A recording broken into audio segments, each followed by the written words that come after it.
Sometimes, we are forced to ask ourselves, how did we get here? What can we do differently? Or can we ever get it right in North America? Well, stay tuned as you watch and listen to this intriguing story, and let us know your thoughts in the comment section. But before we continue, please like, share, and subscribe to this channel. Thank you. The sun hung high in the sky as the Wilson family packed up their car, ready to embark on a long-awaited road trip. Mark, a successful IT consultant in his late 40s, had been planning this getaway for months. His wife, Rochelle, a dedicated high school teacher, was just as excited. Their teenage son, Elijah, a bright and opinionated 16-year-old with a passion for photography, and their 10-year-old daughter, Amara, who loved road trip games and singing along to the radio, completed the close-knit family. This was supposed to be a trip filled with laughter, bonding, and memories, a much-needed break from the grind of daily life. The first few hours of the trip were smooth. Rochelle handed out snacks, Amara belted out pop songs with her headphones slightly askew, and Elijah leaned out the window, snapping candid shots of the passing countryside. Mark drove with ease, his hands firm on the wheel as he navigated the open highway. The family had decided to take the scenic route, avoiding crowded interstates in favor of winding back roads that would lead them to a cozy cabin retreat. As they entered a quiet wooded stretch of road, Mark noticed flashing red and blue lights in the rearview mirror. His heart sank. He signaled and pulled over to the side of the road, the gravel crunching under the tires. Rochelle, sensing the tension, placed a hand on Mark's arm. "Stay calm," she whispered. "We'll be fine." The officer approached the driver's side window, hand resting on his holstered gun. He was a white, tall, stern-looking man with mirrored sunglasses that hid his eyes. Two other officers flanked the patrol car behind them, watching closely. "License and registration," the officer barked, his tone curt. Mark nodded. "Can I reach out to get them, officer?" reaching slowly for his wallet. "Good afternoon, officer. Is there a problem?" Mark asked. The officer didn't respond immediately, his gaze shifting to Rochelle and the children in the back seat. "Where are you headed?" he asked, his tone dripping with suspicion. Mark handed over his documents and replied, "We're just on a family road trip, heading to a cabin for a few days." The officer's demeanor didn't soften. "Step out of the car, sir." Elijah, sitting in the back, instinctively reached for his camera, wanting to document what was happening. Rochelle quickly grabbed his hand, shaking her head. "Not now," she whispered, her voice trembling. Mark got out of the car, his hands visible at all times. The officer began asking questions, some of them intrusive and irrelevant. "Why are you on this road? What's in the trunk? Are you carrying anything illegal?" "No, sir," Mark answered calmly, though his voice carried a hint of frustration. "We're just a family on vacation. Everything's in order."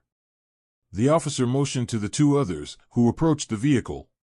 One of them opened the passenger door, startling Rochelle and the kids. "Is this really necessary?" Rochelle asked, her voice firm but polite. "We haven't done anything wrong."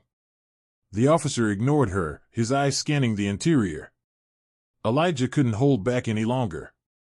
"Why are you treating us like criminals?" he blurted out, his voice quivering with a mix of fear and anger. "Step out of the car," one of the officers ordered Rochelle and the children. Rochelle hesitated but complied, keeping Amara close. Elijah reluctantly followed, his fists clenched at his sides. The officers began searching the car, pulling out luggage and rifling through their belongings. Mark, standing by the hood, watched helplessly, his jaw tightening. "This is ridiculous," he finally said, his voice rising slightly. "You're harassing us for no reason. We've done nothing wrong." "Watch your tone," the lead officer snapped. "I suggest you cooperate." Amara, frightened by the tension, began to cry. Rochelle knelt beside her, trying to soothe her. Elijah, unable to stay silent, shouted, "You're scaring my sister. Stop this." The lead officer turned to Elijah, his hand moving to his holster. "Back off, kid," he warned. Mark stepped forward, his protective instincts kicking in. "Leave my son alone," he said, his voice firm but controlled. The Wilson family was stopped by the police on a highway that was not entirely deserted but close to a small, busy gas station just a few miles outside of a town. There were a few other vehicles that had pulled over nearby, either refueling or taking a break. Some of these bystanders, noticing the escalating situation, began recording the incident with their phones out of concern. The situation escalated further. The officers seemed more agitated by the family's protests, their questions becoming more aggressive. Rochelle tried to calm everyone, her voice breaking as she pleaded for reason. Suddenly, one of the officers drew his gun, shouting at Mark to get back. Elijah, filled with rage and confusion, moved toward his father, shouting, "Don't you dare hurt him." In the chaos, a gunshot rang out. Time seemed to freeze. Rochelle screamed, clutching Amara tightly. Mark dropped to his knees, his hands in the air, his eyes wide with horror. Elijah lay on the ground, clutching his side, blood seeping through his shirt. The officers froze, realizing the gravity of what had just happened. One of them radioed for medical assistance, his voice shaking. Meanwhile, one of the bystanders had also called for emergency medical help. Rochelle ran to Elijah, cradling him as tears streamed down her face. Mark crawled to his son, his hands trembling as he tried to stop the bleeding. "Stay with me, son," Mark whispered, his voice cracking. "Stay with me." Elijah looked up at his parents, his eyes filled with pain and fear. I didn't do anything wrong," he murmured, his voice barely audible. "You didn't, baby," Rochelle sobbed. "You didn't." An ambulance arrived minutes later, but it felt like an eternity. The gas station also happened to have an emergency call box, which one of the bystanders had used to quickly alert emergency services. This proximity to the town and the gas station enabled the ambulance to arrive within minutes, providing immediate medical attention to Elijah. The paramedics worked quickly, loading Elijah onto a stretcher. Rochelle and Mark were allowed to ride with him, while Amara stayed with a kind bystander who had stopped to help. At the hospital, the family waited anxiously as Elijah was rushed into surgery. Hours passed, each minute stretching into an eternity. When the doctor finally emerged, his expression somber, Rochelle knew what he was going to say before he spoke. "I'm sorry," the doctor said softly. "We did everything we could." Rochelle collapsed into Mark's arms, her cries echoing through the sterile hallway. Amara, who had just arrived with the bystander, clung to her mother, tears streaming down her face. The struggle didn't end there. The incident sparked outrage in the community and beyond. Video footage from bystanders surfaced, showing the officers' excessive actions. Protests erupted, demanding justice for Elijah and accountability for the officers involved.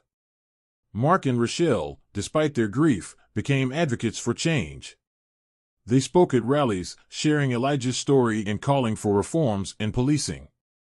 Their pain became a catalyst for a movement, as people from all walks of life joined the fight against racial injustice. In the days following Elijah's passing, the Wilson family was inundated with support and outrage from their community and across the nation. Social media became flooded with tributes to Elijah, with people sharing his photographs, tagging them with the hashtag #JusticeForElijah. His work, which had once been private and personal, was now being recognized as a reflection of his pure and hopeful outlook on the world. Mark and Rochelle, though consumed by grief, knew they couldn't let Elijah's death be in vain. They sat together in their living room late one evening, surrounded by Elijah's framed photos, now covered in candles and flowers left by mourners. "This can't just be another name on the news," Mark said, his voice heavy with determination. "Elijah was worth more than that." Rochelle nodded through tears. "We have to fight for him. For Amara. For every family that's been through this." The couple began working with a civil rights attorney, who took their case pro bono. The attorney, Jasmine Porter, was relentless in her pursuit of justice. She had a reputation for tackling high-profile police brutality cases, and she promised Mark and Rochelle that she would do everything in her power to ensure Elijah's story was heard. Meanwhile, the police department initially issued a standard statement, calling the incident tragic and under review. However, the pressure mounted as protests grew in size and intensity. The video footage from bystanders went viral, sparking nationwide debates about systemic racism and the excessive use of force. Officer Peterson, the one who fired the fatal shot, was placed on administrative leave, but the public demanded more. The other officers involved were also scrutinized for their roles in escalating the situation. Their past records were examined, and it was revealed that Peterson had been involved in multiple complaints of racial profiling and excessive force, though none had led to disciplinary action. The Wilsons took their fight to the media. They appeared on national television, sharing their story with heartbreaking vulnerability. Amara, though young, insisted on speaking about her brother. "He was my best friend," she said softly, clutching one of Elijah's cameras. "He was brave and kind. He didn't deserve this." Her words struck a chord with millions. Amara's innocence and grief became a powerful symbol of the cost of injustice. A grand jury was convened, and Jasmine presented a compelling case, backed by the video footage and testimonies from witnesses. The officers' actions were laid bare, exposing not just their individual misconduct, but the systemic issues that allowed such behavior to persist. The courtroom was packed during the proceedings, with journalists, activists, and supporters filling every seat. Mark and Rochelle sat in the front row, holding hands tightly. Amara sat between them, her small frame dwarfed by the weight of what was happening around her. When Officer Peterson took the stand, he struggled to defend his actions. His testimony was riddled with inconsistencies, and Jasmine's cross-examination left him visibly shaken. She highlighted the unnecessary escalation, the failure to de-escalate, and the implicit bias that had led to Elijah's death. In a landmark decision, Peterson was charged with manslaughter and found guilty. The other officers faced disciplinary actions and were removed from the force. The verdict brought a sense of relief to the Wilson family, but it couldn't erase the pain of their loss. The community rallied around the Wilsons, and with the settlement money from their civil suit, Mark and Rochelle established the Elijah Wilson Foundation. The organization focused on advocating for police reform, supporting families affected by similar tragedies, and funding youth photography programs in Elijah's honor. The foundation's first project was an exhibition of Elijah's work, titled Through His Eyes. It was held in the town's community center and featured his photographs alongside stories of hope and resilience. People from all over came to see the exhibition, moved by the beauty and innocence of his perspective.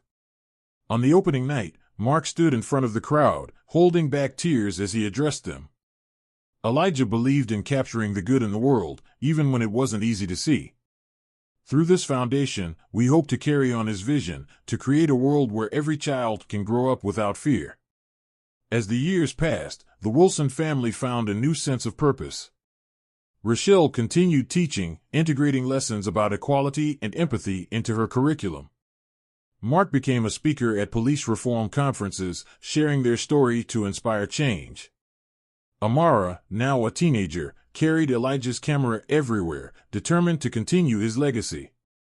Though the pain of losing Elijah never fully healed, the Wilsons turned their grief into a force for good. They became a beacon of hope for others, proving that even in the face of unimaginable loss, love and resilience could lead to meaningful change. Elijah's name became synonymous with the fight for justice, and his story inspired a generation to stand up against injustice, ensuring that his memory would never fade. Elijah's memory lived on, not just in the hearts of his family, but in the lives of those inspired by his story. His passion for photography became a symbol of capturing truth, a reminder of the work that still needed to be done. The Wilson family's road trip ended in tragedy, but their journey for justice was just beginning. Through their pain, they found purpose, turning their grief into a force for change that echoed far beyond the quiet stretch of road where their lives were forever altered. Thank you for watching. Please like, share, and subscribe to Home of Stories TV. And do not forget to turn on the notification bell for more inspiring stories. Drop your comments below, let us know your thoughts.